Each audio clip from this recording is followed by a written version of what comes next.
The iron shackles felt cold against Tabitha Winslow's wrists as she stood in the back room of the Silver Dollar Saloon, her uncle's slurred voice bartering her freedom like she was nothing more than a horse or a piece of land. It was May of 1878 in Yarrington, Nevada, and the spring heat already pressed through the thin wooden walls, making the air thick and hard to breathe. She was 22 years old, and in the span of one terrible night, her entire world had collapsed around her. Uncle Howard had always been weak, but Tabitha never imagined he would sink this low. After her parents died of cholera 3 years ago, he had taken her in reluctantly, treating her more like an unpaid servant than family. She cooked his meals, mended his clothes, and kept his small ranch barely functioning while he drank and gambled away whatever money they had. Tonight, his debts had finally caught up with him, and he had chosen the most despicable way out. Through the thin wall, she could hear voices rising and falling. Her uncle's pleading tone made her stomach turn. He owed money to Jack Mallory, a ruthless gambler who ran most of the illegal operations in Yarrington. Mallory was not a man who forgave debts, and Howard Winslow had exhausted every other option. Now he was offering his niece's payment, as if she were property to be traded. Tabitha pulled against the shackles, but they held firm. The bartender who had locked them on her had apologized with his eyes, but said nothing. Everyone in this town was afraid of Mallory. She felt tears threatening, but forced them back. She would not cry. Not yet. She needed to stay strong, to think of some way out of this nightmare. The door swung open, and her uncle stumbled in, avoiding her gaze. Behind him came Jack Mallory, a thin man with cold eyes and a smile that never reached them. He looked Tabitha up and down like she was livestock at an auction, and she felt her skin crawl. "Not bad, Howard," Mallory said, circling her slowly. "She will work off your debt in my establishment upstairs. Should take about 5 years, I reckon, given what you owe me." 5 years? Tabitha found her voice, though it shook with rage and fear. "Uncle Howard, how could you?" Howard finally looked at her, and she saw the shame in his bloodshot eyes, but it was not enough to stop him. "I am sorry, Tabitha. I had no choice. Mallory would have killed me. So you sold me instead." The words came out as a harsh whisper. "My father was your brother. He trusted you to take care of me." "Your father is dead," Mallory interrupted coldly. "And your uncle made his choice. You belong to me now until his debt is paid. The sooner you accept that, the easier this will be." Before Tabitha could respond, the door burst open again. A tall man filled the doorway, his broad shoulders nearly touching both sides of the frame. He wore dusty traveling clothes, a worn leather vest over a dark shirt, and a wide-brimmed hat that shadowed his face. When he stepped into the lamplight, Tabitha saw strong, weathered features, a firm jaw, and eyes the color of storm clouds. He looked to be in his late 20s, and there was something solid and immovable about his presence. "Heard you were trading in human beings now, Mallory," the stranger said, his voice low and steady. "Thought even you had more sense than that." Mallory's expression tightened. "This is private business, Kincaid. No concern of yours." So his name was Kincaid. Tabitha watched as he stepped further into the room, his gaze sweeping over the situation and landing on her for just a moment. Something flickered in his eyes, something that might have been anger or sympathy, before he turned his attention back to Mallory. "How much does Howard owe you?" Kincaid asked. $800, Mallory said, "but the debt is being settled. Like I said, no concern of yours." "I will buy his debt," Kincaid said simply. $800. Right now." The room went silent. Tabitha stared at this stranger who had just walked in and offered a fortune for her uncle's debt. $800 was more money than she had ever seen in her life. Who was this man? Mallory laughed, but there was no humor in it. "You want to buy her for yourself, is that it?" "I did not figure you for that type, Kincaid. I want to pay Howard's debt," Kincaid corrected, his voice hardening. What I do after that is my business. Do you want the money or not? Mallory considered this, his calculating mind clearly working through the angles. Cash in hand was always appealing, and Kincaid was known to be a man of his word. Finally, he nodded. Cash. Right now. Kincaid reached into his vest and pulled out a thick roll of bills. Tabitha watched in disbelief as he counted out $800, a sum that represented years of hard work for most people. He handed it to Mallory, who counted it twice before nodding in satisfaction. The debt is paid, Mallory said. She is yours now. He tossed a small key to Kincaid, who caught it easily. Those shackles are yours too, I suppose. Mallory and Howard left together, her uncle still not meeting her eyes. As the door closed behind them, Tabitha found herself alone with this stranger who had just purchased her uncle's debt. Her heart pounded as Kincaid approached her slowly, his hands visible and non-threatening. I am going to unlock those, he said quietly, gesturing to the shackles. I am not going to hurt you. Why did you do that? She asked, her voice barely above a whisper. Why did you pay my uncle's debt? Because what was happening here was wrong, he said simply. He unlocked the shackles, and they fell away from her wrists, leaving red marks on her pale skin. My name is Warren Kincaid. I own a ranch about 10 miles north of here. Tabitha Winslow, she said, rubbing her wrists. And I do not understand. You just paid $800 for my uncle's debt. What do you want from me? Warren stepped back, giving her space. Nothing. You are free to go wherever you want. I paid the debt to free you, not to own you. No one should be traded like property. Tabitha stared at him, searching his face for deception, for the catch that had to be coming. But she saw only sincerity in those storm-gray eyes. I have nowhere to go, she admitted. My uncle will not take me back, and I have no money, no family. You can work at my ranch if you want, Warren offered. I need help with cooking and managing the household. I will pay you fair wages and you will have your own room, but it is your choice. You are free to make your own decisions now.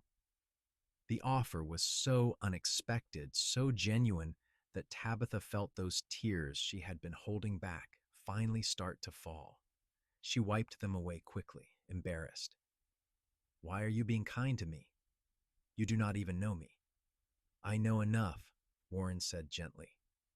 I know you deserve better than what was happening here. The rest we can figure out as we go. What do you say? Tabitha looked around the dingy back room of the saloon, then back at the stranger who had saved her from a fate worse than death. She had no other options, no other hope, but something in Warren Kincaid's steady presence made her feel like maybe, just maybe, this was the beginning of something better. I will come work at your ranch, she said, her voice stronger now. But I will earn my keep. I will not accept charity. Warren smiled for the first time, and it transformed his serious face into something warmer. I would not expect anything less. My horse is outside. We can ride out tonight if you want to leave this place behind.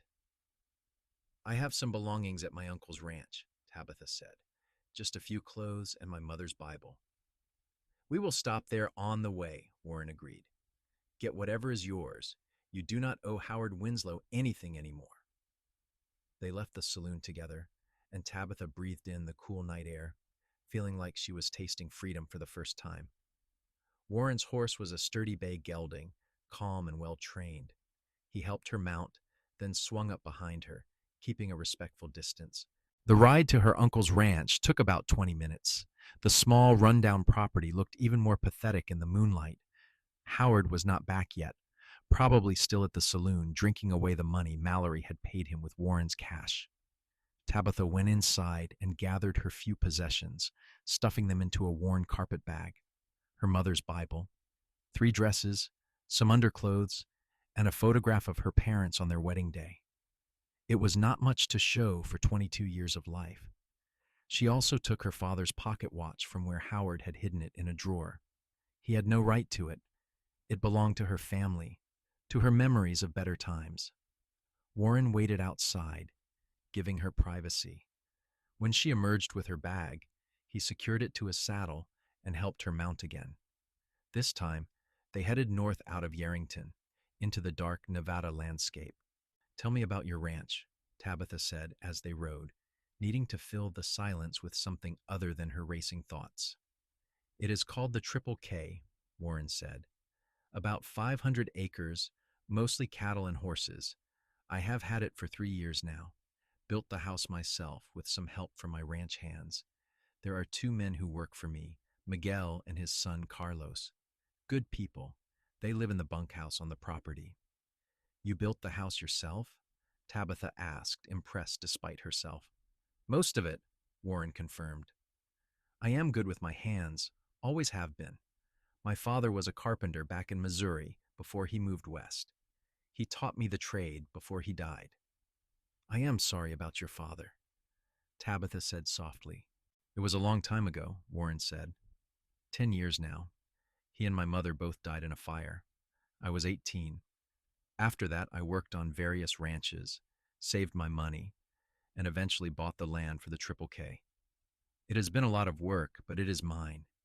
It is home." Tabitha heard the pride in his voice and understood it. After feeling so powerless for so long, the idea of having something that was truly hers, a place to call home, seemed almost like a dream. They rode in companionable silence for a while, the desert landscape bathed in silver moonlight. The air was cooler now, and Tabitha found herself relaxing slightly against Warren's solid presence behind her. He had not touched her inappropriately, had kept his word about everything so far. Maybe she could trust him. "Why did you really pay my uncle's debt?" she asked quietly. $800 is a fortune. You could have just walked away." Warren was quiet for a moment before answering.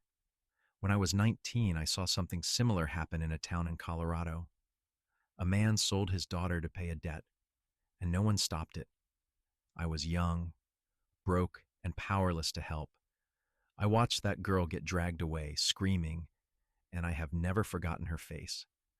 I swore that if I ever had the means to stop something like that from happening again, I would. Tonight, I had the means." The raw honesty in his words made Tabitha's throat tighten. That must have been terrible to witness. "It was," Warren said simply. "But I could not do anything then. Tonight I could. That is all there is to it." They arrived at the Triple K Ranch just before midnight. Even in the darkness, Tabitha could see that it was a well-maintained property.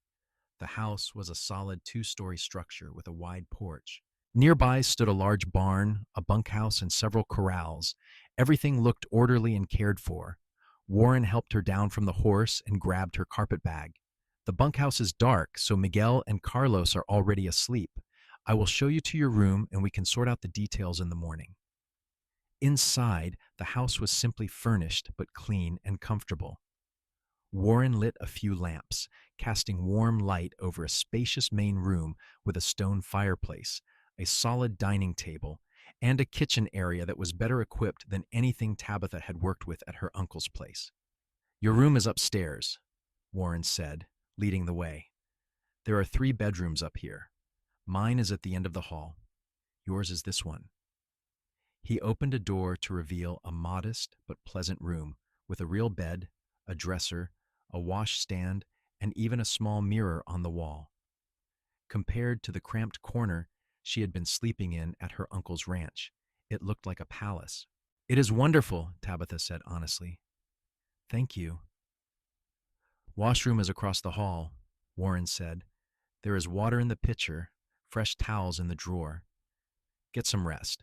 We can talk more in the morning about your duties and wages." He set her carpet bag down and turned to leave, then paused at the door. "Tabitha, there is a lock on this door.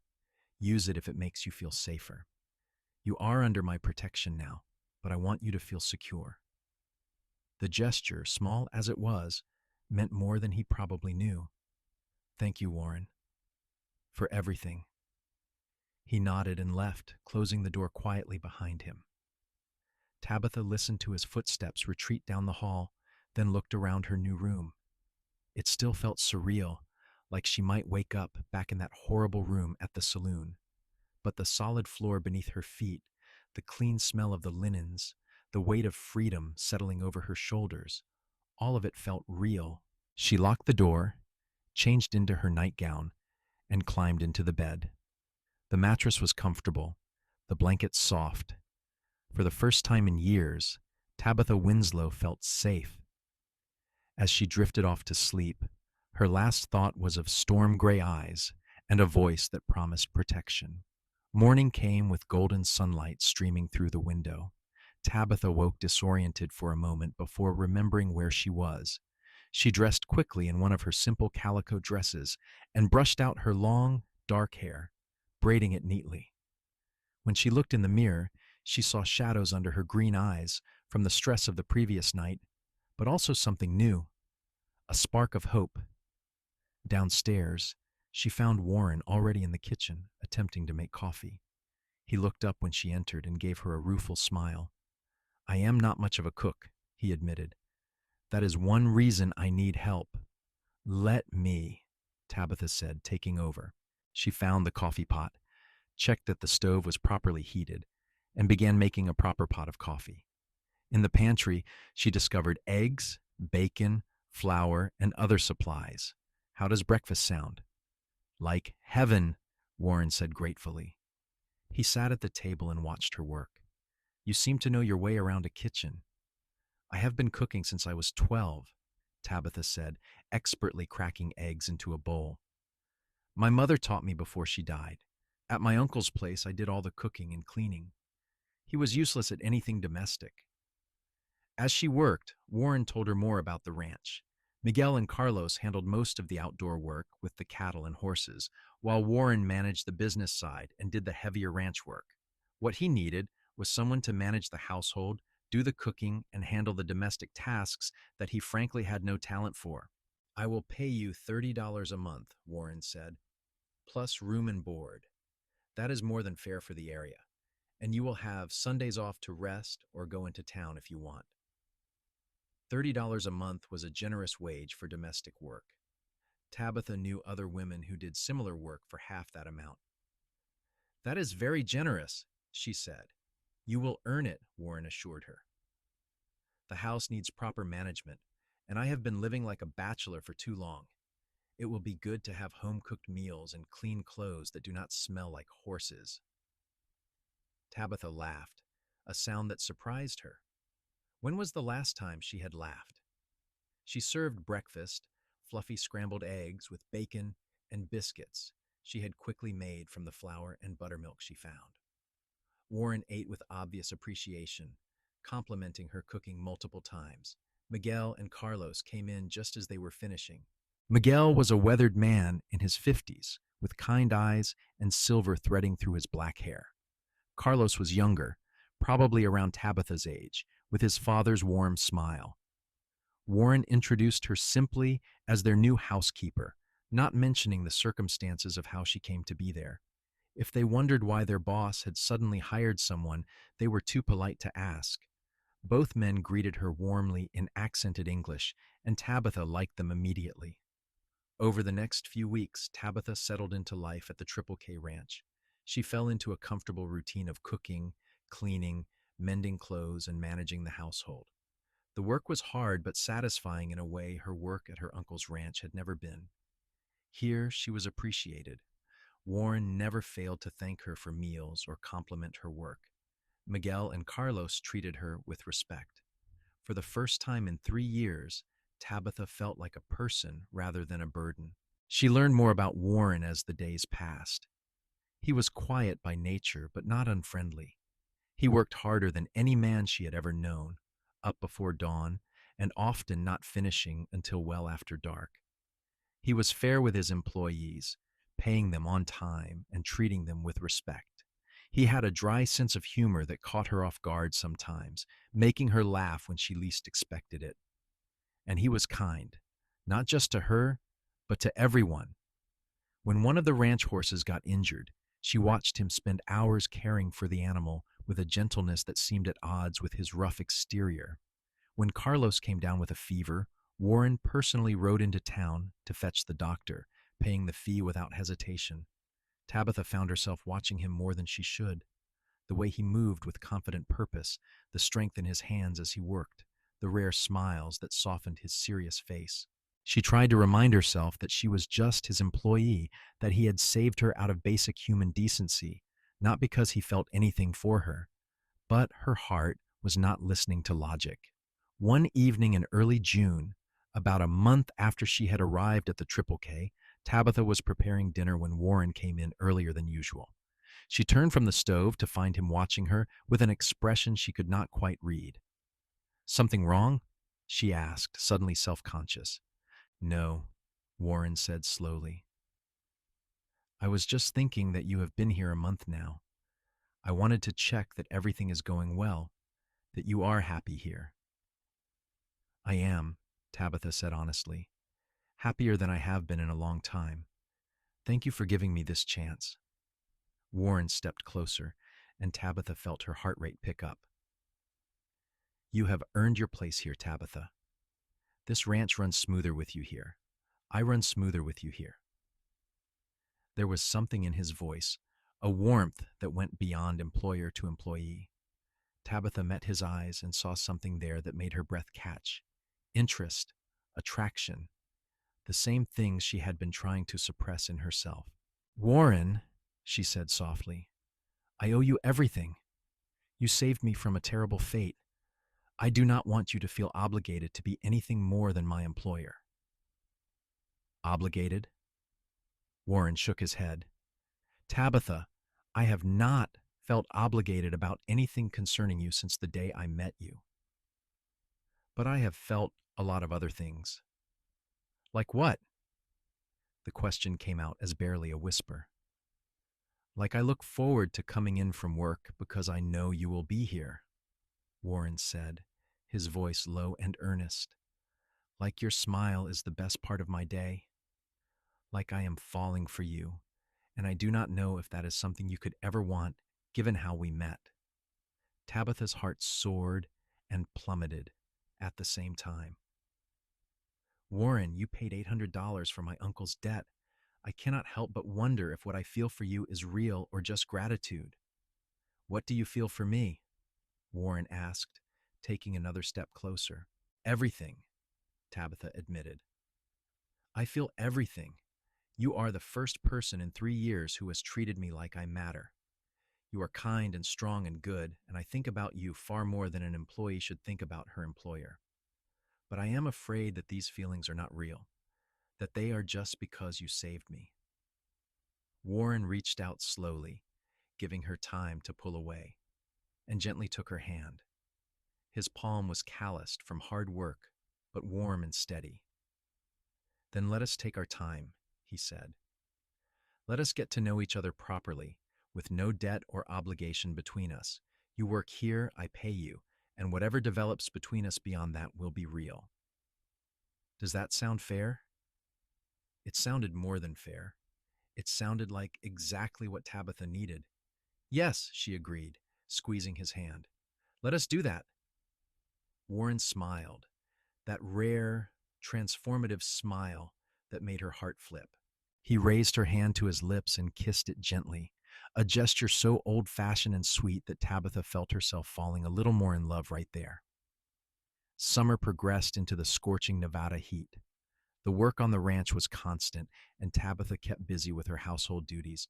But in the evenings, after dinner was done and the day's work was finished, she and Warren began spending time together. They would sit on the porch as the sun set, talking about everything and nothing. Warren told her about his childhood in Missouri, about his dreams for the ranch, about the places he had traveled in his years as a wandering ranch hand. Tabitha shared her own stories, happier memories of her parents before they died, her love of reading even though books were scarce, her secret dream of maybe having a family of her own someday. "What kind of family?" Warren asked one evening, genuine curiosity in his voice. "A real one," Tabitha said, looking out at the darkening landscape. The kind where people take care of each other and do not trade each other away when things get hard. Children who grow up knowing they are loved and safe. That is what I want someday. That is what everyone should have, Warren said quietly. That is what you deserve, Tabitha. The way he said it, like he was making a promise, made her turn to look at him. In the fading light, his profile was strong and handsome, and she felt a surge of affection so intense it almost hurt. Warren, she said, I need to tell you something. He turned to face her fully, his expression attentive. What is it? I do not think my feelings for you are just gratitude anymore, Tabitha said, her heart pounding. I think I am falling in love with you. Actually, I do not think. I know. I love you. Warren's expression softened into something so tender it made Tabitha's eyes sting. I love you too, he said. I have been trying not to say it, trying to give you time, but I love you, Tabitha. I think I started falling for you the moment I saw you in that saloon, looking scared but defiant. You are the strongest woman I have ever met, and I love you. He cupped her face in his hands and kissed her, a slow, sweet kiss that held all the promise of a future together. Tabitha kissed him back, pouring all her feelings into it, all her hope and love and gratitude that fate had brought this man into her life. When they finally pulled apart, both breathless, Warren rested his forehead against hers. Marry me, he said. I know it has only been 2 months, but I know what I want. I want you in my life forever. Marry me, Tabitha. Yes, she said without hesitation. Yes, I will marry you. They were married in late July at the small church in Yarrington. Miguel and Carlos stood as witnesses, along with a few of Warren's friends from neighboring ranches. Tabitha wore a simple but pretty white dress that Warren had bought for her in town, with wildflowers in her hair. Warren wore his best suit and could not stop smiling. The ceremony was short and sweet. When the preacher pronounced them husband and wife, Warren kissed her thoroughly, much to the amusement of their small group of guests. There was a modest celebration afterward at the ranch, with a meal that Tabitha and Warren had prepared together, dancing to Miguel's guitar playing and laughter that echoed into the warm summer night. When everyone finally left and they were alone, Warren carried Tabitha across the threshold of their home. She laughed, delighted by the traditional gesture. He carried her up the stairs, not to her room, but to his, which was now theirs. That night, they came together as husband and wife, and it was everything Tabitha had hoped it would be. Warren was gentle and patient, making sure she was comfortable and happy. The intimacy they shared was born of genuine love and trust, and Tabitha felt like the luckiest woman alive. In the months that followed, Tabitha settled into her new life as Warren's wife. She continued managing the household, but now it was her home, not just her workplace. She added touches of her own personality, curtains she sewed from fabric Warren bought her in town, a small garden where she grew vegetables and herbs, a bookshelf in the parlor where she slowly accumulated books that Warren bought for her birthday and Christmas. Warren was a wonderful husband. He was attentive and affectionate, never taking her for granted. He consulted her on decisions about the ranch, valuing her opinion. He made her laugh with his dry humor and held her close during thunderstorms when she got nervous. He loved her openly and completely, and Tabitha bloomed under his care like a flower given water after a drought. Their first Christmas together was magical. They decorated the house with pine boughs and made gifts for each other. Warren gave her a beautiful leather-bound journal for her writing, and Tabitha gave him a warm quilted vest she had spent months secretly making. They spent Christmas Eve by the fire, reading aloud from her mother's Bible and talking about their hopes for the future. I want children with you, Warren said that night, his arm around her as they sat together on the sofa. If you want that too. I know we have not talked about it much, but I think you would be an amazing mother. I want that more than anything, Tabitha said, snuggling closer to him. I want to give our children the childhood I lost when my parents died. I want to fill this house with love and laughter." "Then that is what we will do," Warren promised, kissing the top of her head. Spring of 1879 brought news that made them both ecstatic. Tabitha was pregnant. Warren was so happy he literally whooped with joy and spun her around the kitchen, making her laugh and scold him for being reckless. They shared the news with Miguel and Carlos, who were thrilled for them. The pregnancy was not easy. Tabitha suffered from terrible morning sickness in the first months, and Warren hovered over her anxiously, trying to make her more comfortable. She had to give up some of her heavier household duties, which frustrated her, but Warren hired a young woman from town to come help a few days a week so Tabitha could rest. As her belly grew, Warren became even more protective. He insisted she not lift anything heavy, that she sit down whenever possible, that she take naps in the afternoon. Tabitha found his protectiveness endearing even when it was a bit excessive. "I am pregnant, not made of glass," she teased one day when he tried to prevent her from carrying a light basket of laundry. "You are carrying the most precious thing in the world to me," Warren countered. "Both of you. I am not taking any chances." Late one night in November, Tabitha woke Warren with a hand on his shoulder. "It is time," she said, trying to keep the nervousness out of her voice. Warren was up instantly, moving with calm efficiency even though she could see the fear in his eyes. He sent Carlos riding for the doctor and the midwife, while he helped Tabitha prepare. The labor was long and difficult, stretching through the night and into the next day. Warren never left her side, holding her hand, wiping her brow, whispering words of encouragement. Finally, as the sun began to set on that November day, their son was born. He came into the world with a lusty cry, healthy and strong. The midwife cleaned him and wrapped him in a soft blanket before placing him in Tabitha's arms. "A boy," Tabitha whispered, tears streaming down her face as she looked at the perfect little face, the tiny fingers that gripped her hand with surprising strength. Warren looked at his son with an expression of such awe and love that it made Tabitha cry even harder. "He is perfect," Warren said hoarsely. "You are perfect. Thank you, Tabitha. Thank you for him, for us, for everything." They named him James after Warren's father, with the middle name Thomas after Tabitha's father. James Kincaid was a good baby, healthy and happy, and he completed their family in a way that made everything that came before worth it.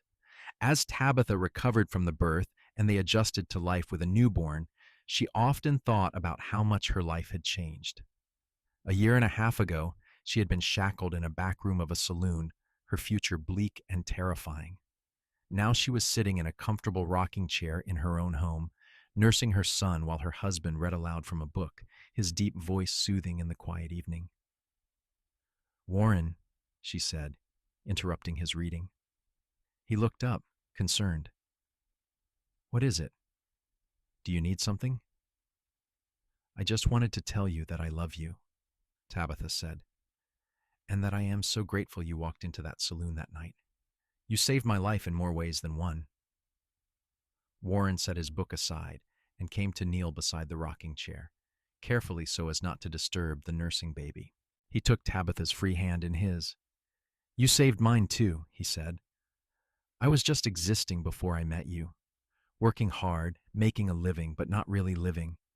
You brought joy and love and meaning into my life. You gave me a family. I am the grateful one, Tabitha." She leaned down to kiss him, awkward with James in her arms, but managing. It was a soft kiss, full of love and promise and commitment to the life they were building together. The years that followed were good ones. The ranch prospered under Warren's management. They expanded their herd, built a better bunkhouse for Miguel and Carlos, and improved the property. Tabitha managed the household and raised James, who grew into a bright, energetic boy with his father's gray eyes and his mother's dark hair. When James was 3, Tabitha became pregnant again. This time she knew what to expect, and the pregnancy was easier. Their daughter Elizabeth was born on a beautiful spring morning in 1883. She was a tiny, delicate baby with blonde hair and green eyes like her mother. Warren was smitten with his daughter from the moment he held her. Watching this strong, tough rancher cradling a tiny baby girl with such tenderness and awe made Tabitha fall in love with him all over again. Their family was complete: two healthy children, a successful ranch, and a love that had only grown stronger with time. Tabitha sometimes thought about her uncle, wondering what had become of him. She heard through town gossip that he had drunk himself to death about a year after she left, dying alone and unmourned. She felt a pang of sadness for the wasted life, but she did not mourn him. He had made his choices, and she had made hers. One summer evening when James was 6 and Elizabeth was 3, the family sat together on the porch watching the sunset. James was chattering about a lizard he had caught and released, and Elizabeth was cuddled in Warren's lap, sleepy and content. Tabitha sat beside them, her hand in Warren's free one, feeling a contentment so deep it was almost overwhelming. "Tell us how you met Mama again," James said, a request he made often. He loved the story, though they told him a simplified version appropriate for a child. "Well," Warren said, launching into the familiar tale, "I was in town one day when I heard about someone who needed help. Your mama was in a difficult situation, and I knew I had to do something. So I helped her, and she came to live at our ranch. She took care of the house and cooked such good meals that I knew I had to marry her." "Because you loved her?" James prompted, knowing the story by heart. "Because I loved her," Warren agreed, squeezing Tabitha's hand, "more than anything in the world." "And then you got married and had us," James continued happily. "Best decision I ever made," Warren said, ruffling his son's hair with his free hand. Later that night, after the children were in bed, Warren and Tabitha stood on the porch in the darkness. Warren wrapped his arms around her from behind, and she leaned back against his solid chest. "Do you ever regret it?" Warren asked quietly. "Taking a chance on me when you could have gone anywhere, done anything?" "Never," Tabitha said firmly. "You gave me back my life, Warren. More than that, you gave me a life worth living. Every day with you is a gift. Every moment with our children is precious. How could I ever regret that?" "I love you," Warren said, kissing her temple. "I will spend the rest of my life making sure you never regret choosing me." "I love you too," Tabitha replied, turning in his arms to face him. "And I will spend the rest of my life being grateful that you walked into that saloon and changed everything." They kissed under the stars, two people who had found each other in the darkest of circumstances and built a life full of light and love. The years continued to pass in a pleasant rhythm. The ranch thrived, and so did the Kincaid family. James grew into a responsible young man who loved working alongside his father. He had Warren's strong build and work ethic, but also his mother's gentle heart.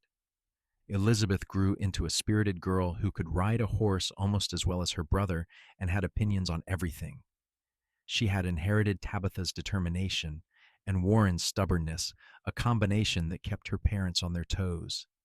Miguel and Carlos remained with the ranch. Carlos eventually married a girl from town and built a small house on the property for his family.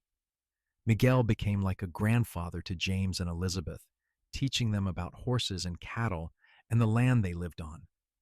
Tabitha continued to manage the household, though as the children got older, she had more time for other pursuits. She started teaching Elizabeth and other children from neighboring ranches, holding informal lessons in the parlor. Warren supported this completely, proud of his wife's intelligence and dedication to education. The Triple K Ranch became known as one of the most successful and well-run operations in the area. Warren's reputation for fairness and hard work earned him respect from everyone who knew him, but he never forgot where he came from or the circumstances that had brought him and Tabitha together. One day in the summer of 1889, Warren came home with news. He had been in Yarrington and heard that the old Silver Dollar Saloon was being torn down. Jack Mallory had been arrested for various crimes and was in prison. The saloon, site of so many illegal activities, was being demolished. Tabitha felt a complex mix of emotions hearing this. That place represented the worst night of her life, but also the beginning of her best life.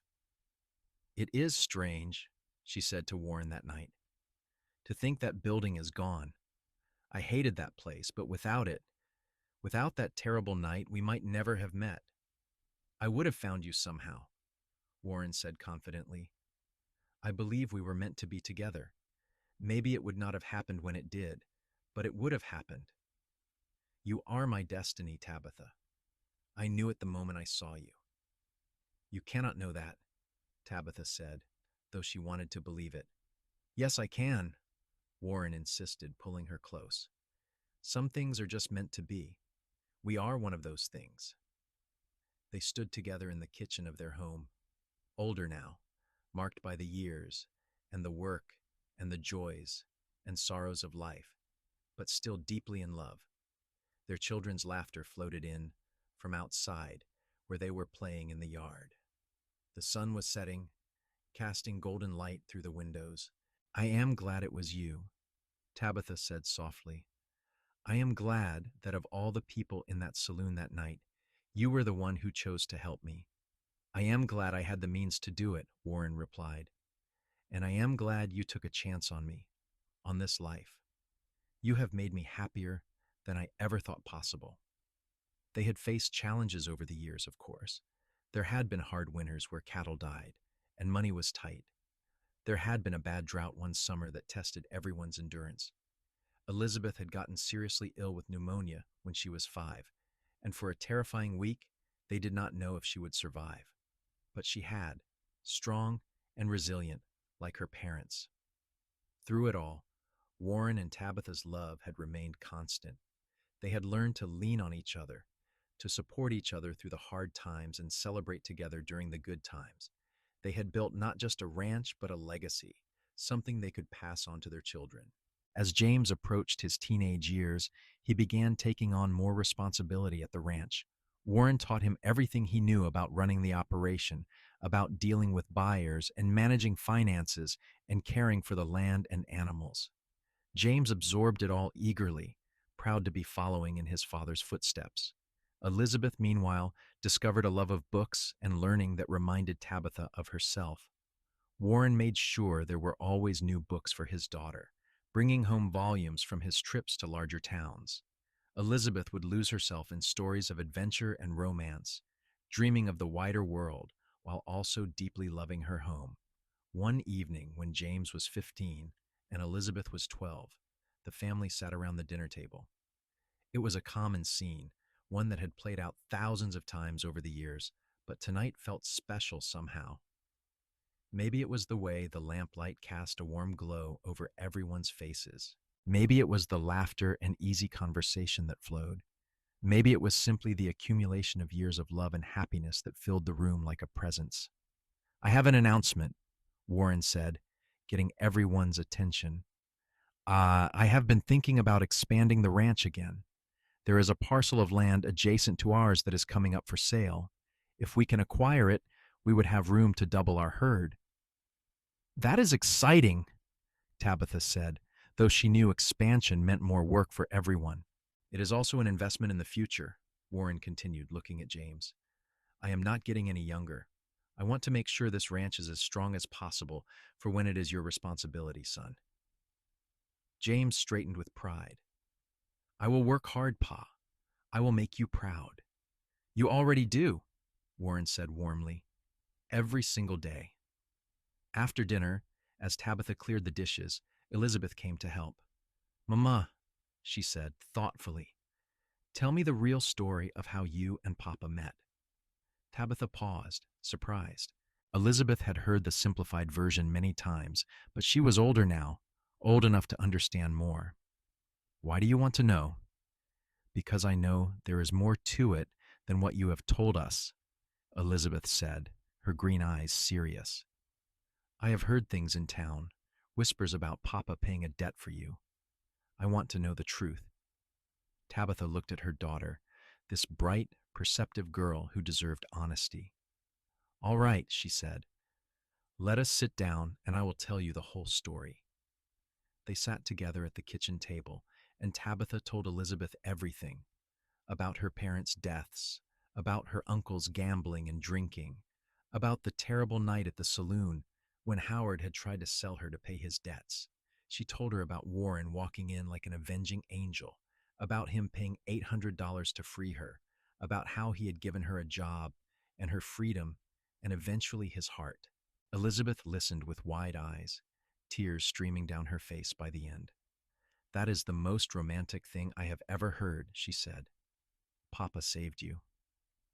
"He did," Tabitha agreed.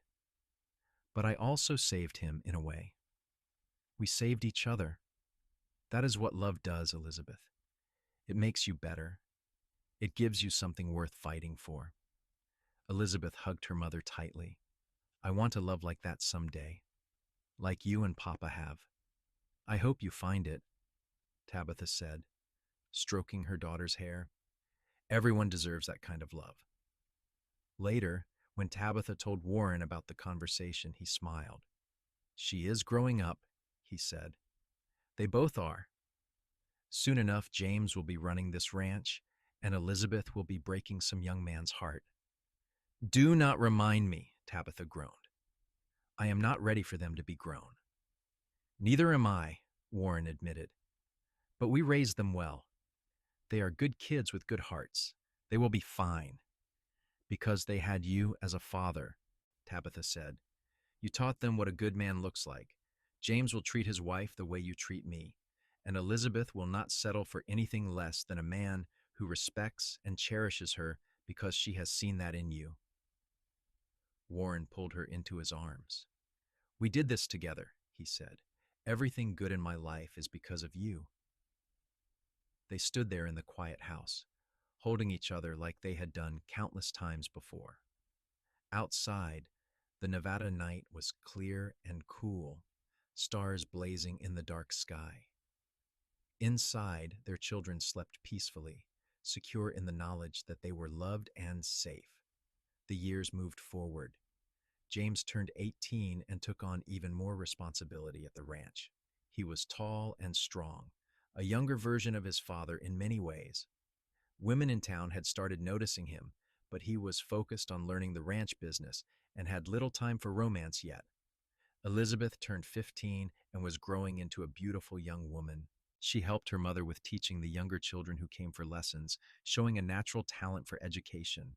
She also helped around the ranch, though her passion was more for books and learning than cattle and horses. Warren's hair had more silver in it now, and there were lines around his eyes from years of squinting into the sun, but he was still strong and healthy, still working hard every day. Tabitha had a few gray hairs of her own and lines on her face earned from years of laughter and worry and love. One spring morning in 1895, Warren was working with a difficult horse in the corral when the animal spooked and threw him. He hit the ground hard, and for a terrifying moment, Tabitha, who had seen it happen from the house, thought the worst. But Warren got up, moving slowly and favoring his left side, but alive and conscious. The doctor in town determined he had cracked several ribs and badly bruised his hip. He needed to rest and let himself heal properly, something Warren was terrible at. Tabitha had to practically tie him to the bed to keep him from going back to work too soon. "I have a ranch to run," Warren protested. "You have a son who is perfectly capable of running it while you heal," Tabitha countered. "James has been training for this his whole life. Let him show you what he can do." Reluctantly, Warren agreed.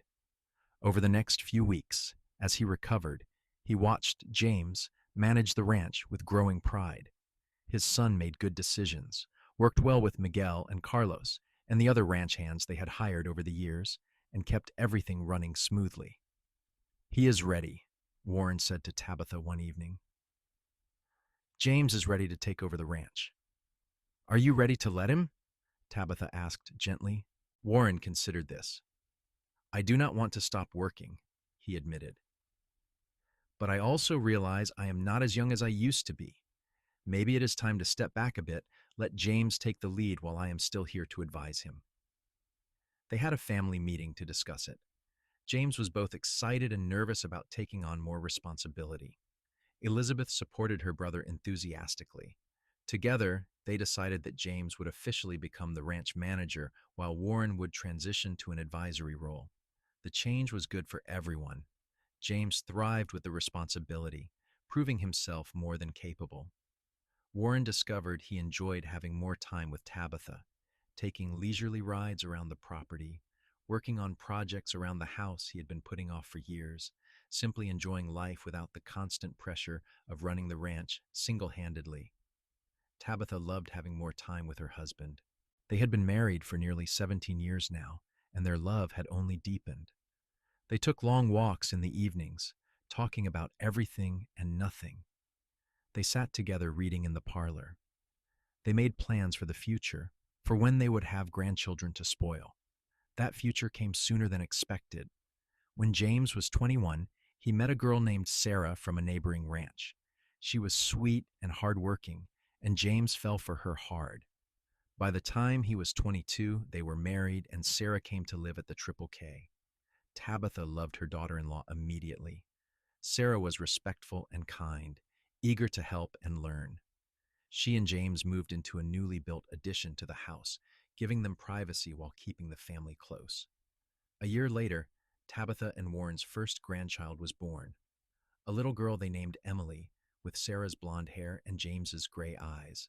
Warren was completely besotted with his granddaughter, carrying her around the ranch and telling her stories while she gurgled happily at him.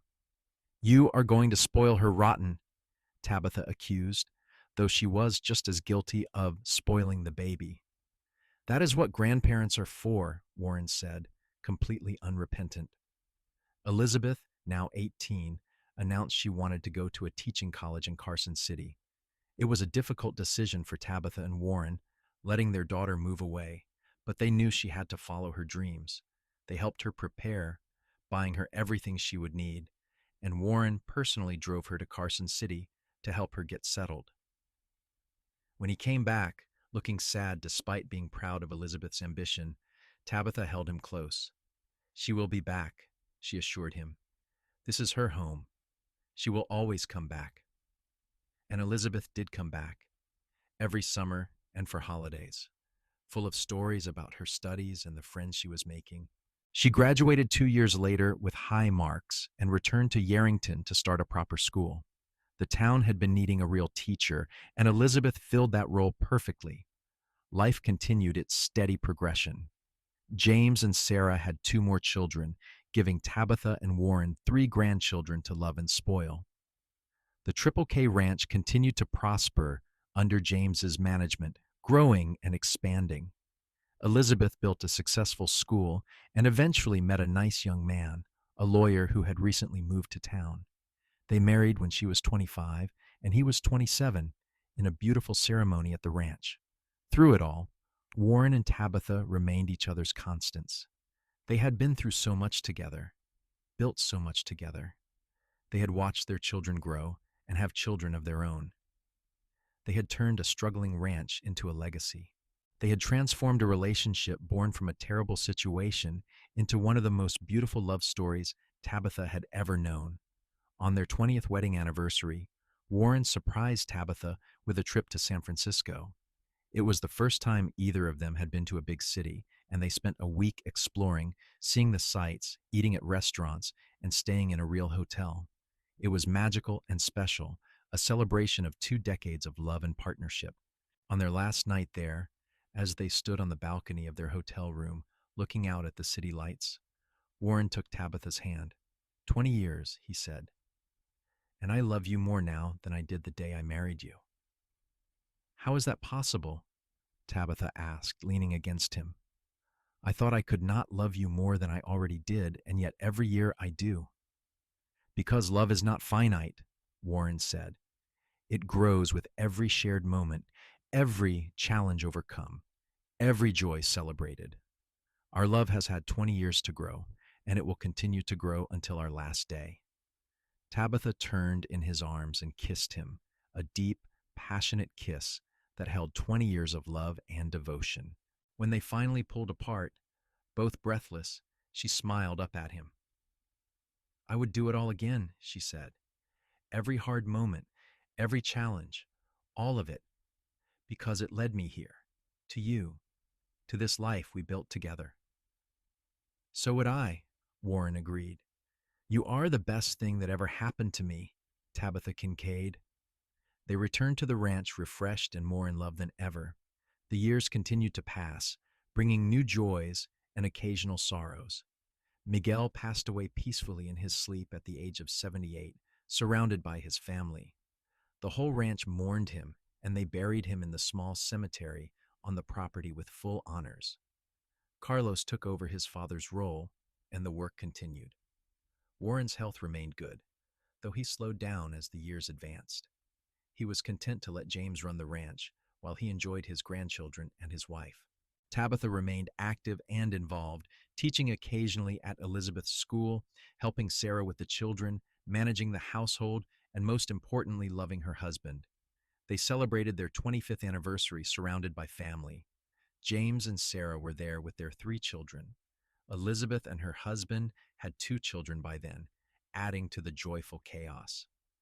The house was full of laughter and love, exactly as Tabitha had dreamed all those years ago when she first imagined having a real family. During the celebration, James stood and raised his glass. "I want to make a toast," he said, getting everyone's attention. "To my parents, who have shown all of us what true love looks like. You built this ranch with your hard work and dedication. You raised us with love and wisdom. You have given us an example to live up to. Happy anniversary, and here is to many more years together." Everyone cheered and drank, and Tabitha felt tears running down her face. Happy tears, grateful tears, tears of a woman who had been given far more than she ever dreamed possible. That night, after everyone had gone to bed or home, Warren and Tabitha sat together on the porch one more time. It was where they had shared so many important moments over the years, and it felt right to be there now. 25 years, Tabitha marveled. It has gone by so fast. "The best years of my life," Warren said, his arm around her shoulders. "And there are more to come. We are not done yet, you and I." "No," Tabitha agreed, snuggling into his warmth. "We are not done yet." They sat in comfortable silence, watching the stars appear one by one in the darkening sky. In the distance, they could hear the sounds of the ranch settling for the night. Horses moving in the corrals, the soft lowing of cattle, the chirp of crickets, all the sounds that had become the soundtrack of their life together. "Do you ever think about that night?" Warren asked suddenly. "The night we met?" "Sometimes," Tabitha admitted. "It was the worst and best night of my life. The worst because of what my uncle tried to do, but the best because it brought you into my life." "I think about it too," Warren said.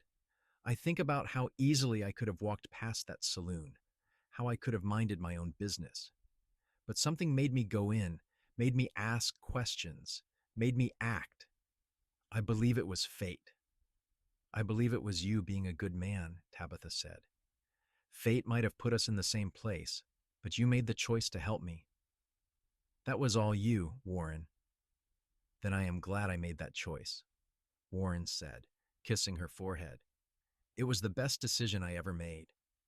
They continued to sit together as the night deepened, 2 people who had found each other against all odds and built something beautiful. They had faced darkness and emerged into light. They had taken a transaction born of desperation and transformed it into a love story for the ages. As Tabitha sat there in the arms of the man she loved, surrounded by the life they had built together, she felt a profound sense of peace and gratitude. She had been sold to pay a debt, but she had been freed by love. That love had sustained her through everything, had given her a family, a home, a purpose, and a happiness she had never imagined possible. Warren had paid $800 to free her from bondage, but what he had really given her was priceless.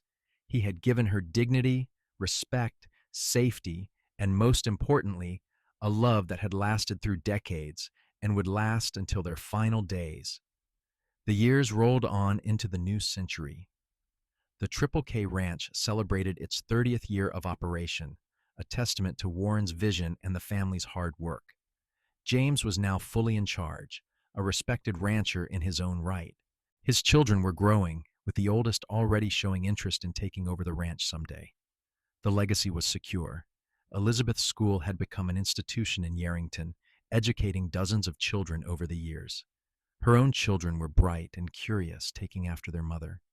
She and her husband had built a good life, and she remained close to her parents and brother. Warren and Tabitha, now in their 50s, had earned their rest. They still worked, but at a slower pace, spending more time enjoying life than building it. They traveled occasionally, visited their children and grandchildren, and mostly just enjoyed being together. One summer evening, as the sun set over the Nevada landscape, painting the sky in brilliant shades of orange and pink, Warren and Tabitha stood together in the place where the ranch house's original structure still stood. Warren had his arms around Tabitha from behind, and they swayed slightly to music only they could hear. "I love you," Warren said softly into her hair. "Today, tomorrow, and all the days after that." "I love you too," Tabitha replied, covering his hands with hers. "Thank you for everything, Warren. For saving me, for loving me, for giving me this beautiful life." "Thank you for saying yes," Warren said. "For taking a chance on a rough rancher who fell in love with you at first sight. For building this life with me. For giving me children and grandchildren, and more happiness than any man deserves." They stood there as the sun disappeared below the horizon, leaving the sky awash in purple and pink. Stars began to appear, the same stars that had witnessed their courtship, their marriage, their life together. And as night fell over the Triple K Ranch, Warren and Tabitha Kincaid went inside their home, hand in hand, ready to face whatever years remained together, just as they had faced everything else for the past 3 decades, with love, with commitment, and with an unbreakable bond forged in the most unlikely of circumstances. Their story, which had begun in darkness and desperation, had become one of the great love stories of their time, proof that sometimes the worst moments can lead to the best outcomes, and that true love can transform anything. In the end, what had started as a debt paid had become a love earned, cherished, and celebrated every single day for the rest of their lives.